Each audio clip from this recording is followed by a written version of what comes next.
Hi guys, Mrs. Scott here to read you guys the book that I have chosen for this week for your online story time. This is the book that we're going to read. This is called The Big Snow. I chose this book for a couple of reasons. I'm sure that you can figure out just by the title and the cover one of the reasons that I chose this book. Do you guys have any guesses or ideas?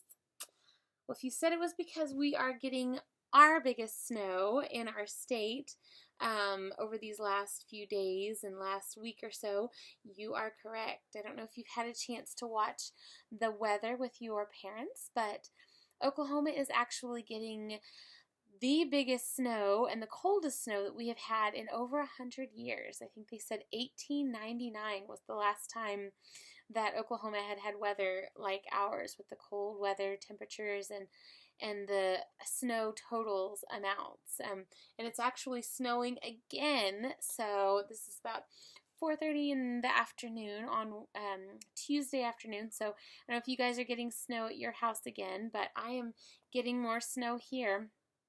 So we are going to get even more, which is crazy. And I know it's been really, really cold, but hopefully when it warms up a little bit before the snow melts, you guys can get out and enjoy it a little bit. So anyway, that is one of the reasons that I chose this book, because of the snow that we are getting. But there's another reason, actually a couple other reasons. One is because this is an older book. I really like this book for a couple of reasons. It is an older book. It was published or made into a book in 1948, which was about 8 years before my grandmother was born. So that was a really, really long time ago. And if you guys look at the pictures as I'm reading, you can probably tell that it is an older book just by the illustrations. It kind of looks like a book that was written or created several years ago. So it looks like an older book. Another reason I like this book is because of the illustrations. And that is why it has this medal on the front. This is called the Caldecott Medal, and it is given to a book every year for having the most beautiful illustrations to help tell the story. We have several books in our library that have won this medal, so if you ever want to check one out, let me know and I can help you find one. And actually, some of my all-time favorite books have won this medal. So like Jumanji and the Polar Express are a couple of books that have won this award. Beautiful pictures, great story, and really fitting for our big snow that we are having right now. We're going to go ahead and start The Big Snow, and I hope that you guys enjoy it. As we read through this book, another thing that you guys can keep in mind and keep an eye out for are things that maybe you have seen during our big snow. So it starts out with a goose. Has any of you guys seen Canada geese flying across the sky in the last couple of days or weeks? I know I have seen several big groups. And then there's this picture. We've got a red bird here and a blue jay. Have you guys seen any of these birds maybe flying around your front or backyards during our snowstorm that we've had going on? Or maybe some squirrels or rabbits running around getting food to fill their bellies? All right, this is The Big Snow by Berta and Elmer Hader. Yep, and there's some people. This is another thing that maybe you guys have done or your parents have done. Has anybody got out in the front yard and shoveled snow out of your driveway or your sidewalk so you could walk around? Right. Okay, The Big Snow. Honk, honk, honk! The wild geese were flying south. The big harvest moon had come and gone. Red and gold were the leaves on the maples and oaks, and the wind that blew down from the north was cold. Mrs. Cottontail and the littlest rabbit sat on the warm brown earth of the vegetable garden. Far below, at the foot of the hill, the broad waters of the river ebbed slowly to the ocean. They stared into the sky at the flock of wild geese.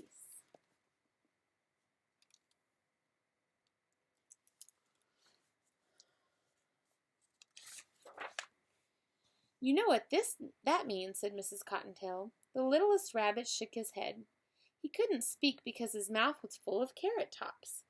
He didn't know why the geese were flying south. This was the first time he had ever seen them. "That means that the cold winter days are near, and you will be needing a warm coat," said Mrs. Cottontail. "Eat plenty of cabbage leaves and carrot tops, and you will have a thick coat for the winter." The littlest rabbit nibbled another tender carrot top. So Mrs. Rabbit told Little Rabbit that they are flying south. Does anybody know why geese fly south for the winter? So that they will be warmer, so that they can find a warmer place to stay until spring comes. The fat little groundhog, who lived in a den just outside the garden fence, looked up as the geese flew overhead. He had already put on his warm fur coat. "Uh-oh," he said, "it's nearly time for my winter nap." When the days grew short and cold, he went to bed and slept soundly until spring. This saved him the trouble of storing food for the winter. So it says the groundhog goes under the ground into his den for the winter, and he sleeps all winter. Does anybody know what that's called? I know some people in the library, some students in the library have told me that. That is actually called hibernation, when some of the animals fill up their bellies and go into their caves and their tunnels, and they sleep all winter long until it's warm again. Mrs. Chipmunk, with her cheek pouches full of seeds, stopped for a moment beside the little stone house on the hillside. She had worked hard all summer and had stored plenty of seeds and nuts for the winter in her home, deep beneath the rock pile. "Brr," she said, "it's getting cold. It's time for me to retire."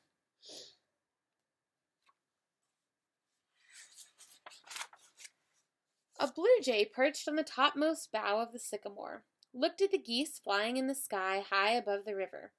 "Well, well, it's later than I thought." He flew to the big pine tree where the cardinals were resting. "Aren't you going south?" he asked. "No, indeed," replied the cardinals. "We can find plenty to eat here. We like winter." So blue jays and cardinals or redbirds. Has anybody seen those birds outside during our snow? Here's actually an interesting fact about redbirds. Do you guys know by the color and the size of the redbird which one is the male redbird and which one is the female? So I'll give you just a minute to think about it. Right, so what it is the male redbird is actually the really bright red one that you see. So if you ever see a brown one and you think, it must be a redbird, but then you wonder about the color of its feathers, you can see it has kind of the same shaped head. So that kind of makes it the redbird, but the females are more brown than red. So the really pretty bright ones that you see, those are the males. Kind of interesting. So now you can look and see if you have males or females or a little bit of both in your yard. Song sparrows chirped happily on the hillside. They paid no attention to the geese in the sky, for they did not mind the cold weather. They knew that the meadow grasses were heavy with seed, and so were the birches and the ash trees. A bluebird sat on the roof of his house, built of cedar. He looked at a fat robin on the lawn below. "It's high time to go south," he called. "Not for me," said the robin. He tugged and pulled a fine fat worm out of the ground. "I'm staying here this winter." So see all the birds. I know we've had a ton of birds at our house during the snow. So if you have like bird seed or some crumbs of something to put out for the animals, you might see a bunch of different kinds of birds like in our story. High on the hill, a brown wood rat stopped to look at the geese. "Hey, hey," he squeaked, "there they go." He knew cold weather was coming, and he had carried seeds and nuts to his nest under a big rock. The ring-necked pheasants, roaming through the woodland, only stared at him. They never thought of leaving their home for the south. There was plenty of food for them on the hill, and they didn't mind the cold. So we've got a wood rat, and we've got pheasants. Pheasant, I don't know if we have those around here. I haven't seen very many of those. "Caw, caw, caw," croaked 3 black crows in the cornfield as the geese flew by. They knew where to find food during the long winter months, and they never went south. So crows. How many people have seen crows in your front or backyard. It's another bird that we've seen in my backyard last couple of days. Every day during the harvest season, the red squirrels and the gray squirrels had been busy storing nuts and acorns and seeds under the leaves and logs where they hoped to find them during the lean winter months. Their fur coats were thick and warm. They were ready for winter. So what do you guys think? Does it look like they have warm winter coats for winter? Might be an interesting scientific observation to make is to look at the squirrels now, if you see them. See if they look like this, if they have those thick winter coats. And then when it turns spring, see if their coats look any less than what they did now. So, like the story says, they do grow thicker for the winter. It would be interesting to find out, huh? The pretty white-footed wood mouse flicked his long tail as he looked at the geese, flying high in the sky. He knew that winter was coming, but he had worked hard and had a good supply of seeds stored away in his underground nest. He wouldn't be hungry in the months to come. The short-tailed meadow mouse didn't bother to look at the geese. Winter held no terrors for him. The tunnels made by the moles led to sweet plant roots and to the tulip bulbs in the garden. He would have plenty to eat.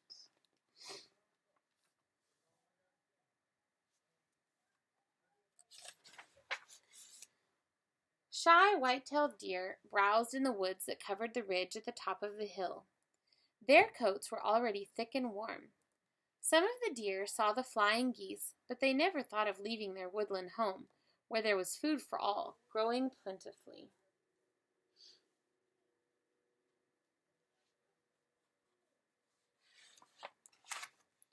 And there were hill dwellers who came out to hunt for food at night.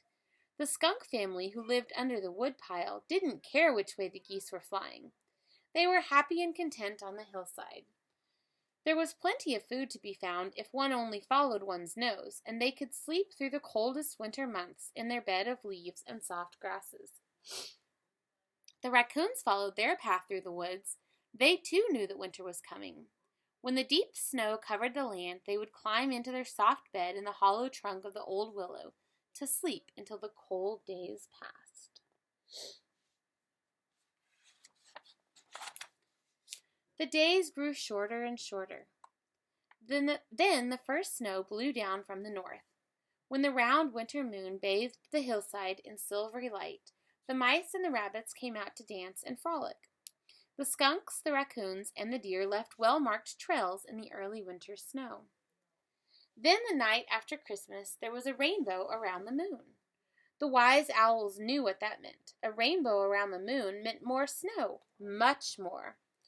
Whoo! The sad, trilling call of the screech owl was heard up and down and across the hillside.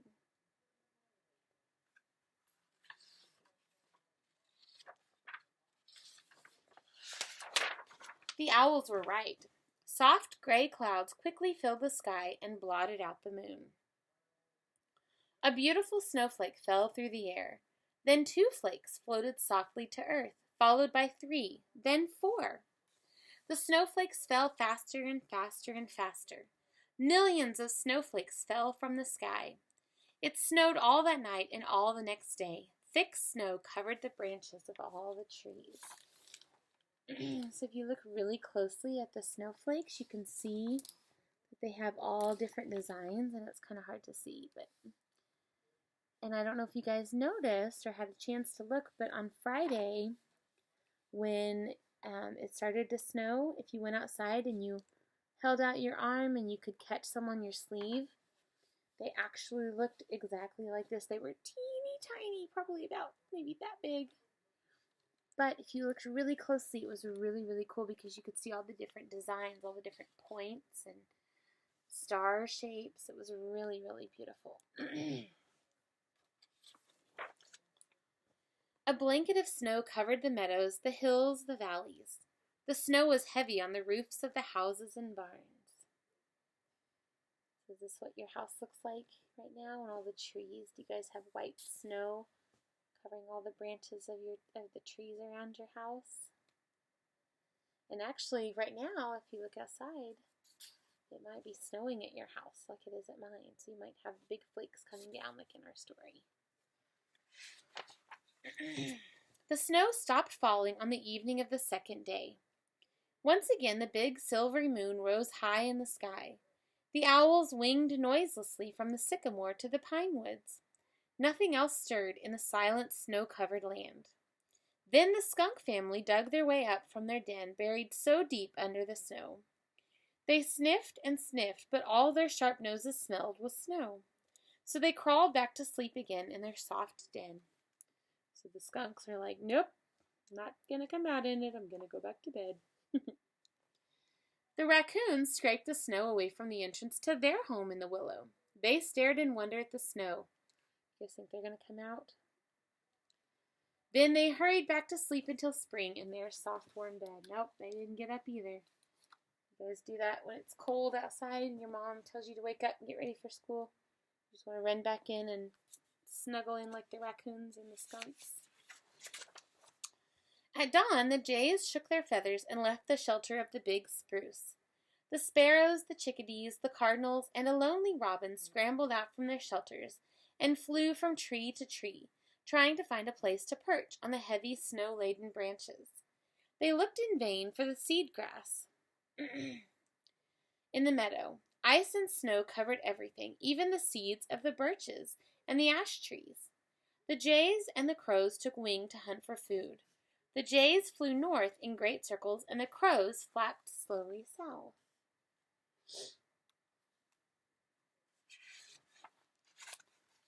The deer huddled together in the deep woods. Drifts of snow covered the bushes and grasses that furnished them with food. The deer were hungry.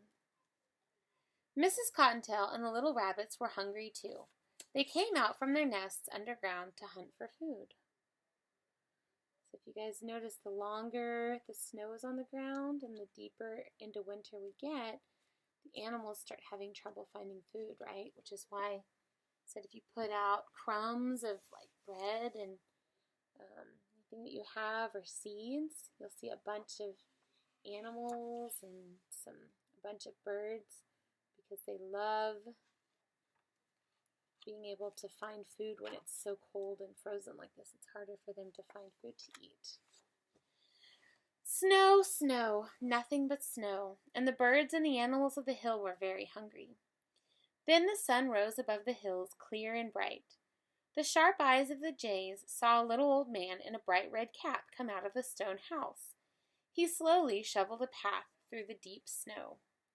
He was followed by a little old woman dressed all in green.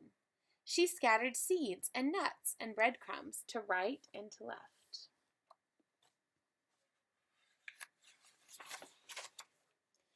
The cry of the blue jays echoed over the hillside.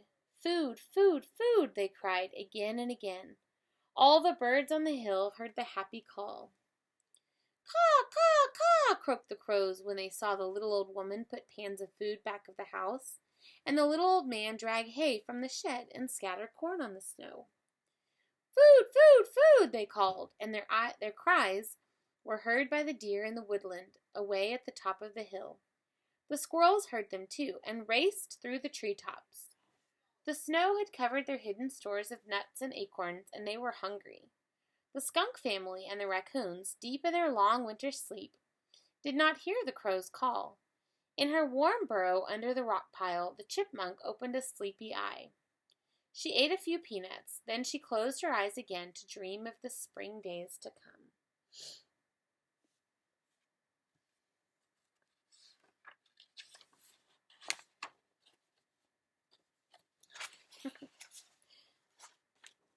All the other animals hurried as fast as they could through the snow to the little stone house.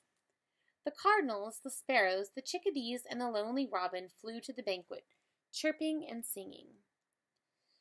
The hungry pheasants in the woods heard the glad tidings and joined the happy throng.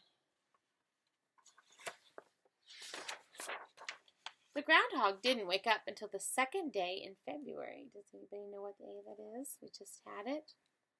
He pushed up through the snow and looked about. The sun was shining brightly, and there on the snow, the groundhog saw his shadow. So Groundhog's Day, just like we did this year, right? "Uh-oh, I know what that means," he said. "There will be 6 more weeks of winter." And he hurried back to his den to sleep until spring. The groundhog was right. It was a long, cold winter for the birds and animals on the hill. But the little old man and the little old woman put out food for them until the warm spring came, and that was the end of the big snow. Alright, guys, so a lot like what we're going through right now, right? I know we've had a bunch of snow, and like I said, I hope that you're being able to stay warm and enjoy a little bit of it. And believe it or not, in just a few more weeks, we will be seeing the end of our winter, and spring will come and it will be warm again, and we will be able to enjoy some of the warm weather. So anyway, hope that you guys have a nice couple of snow days left that we have, and I will see you guys in the library. Bye.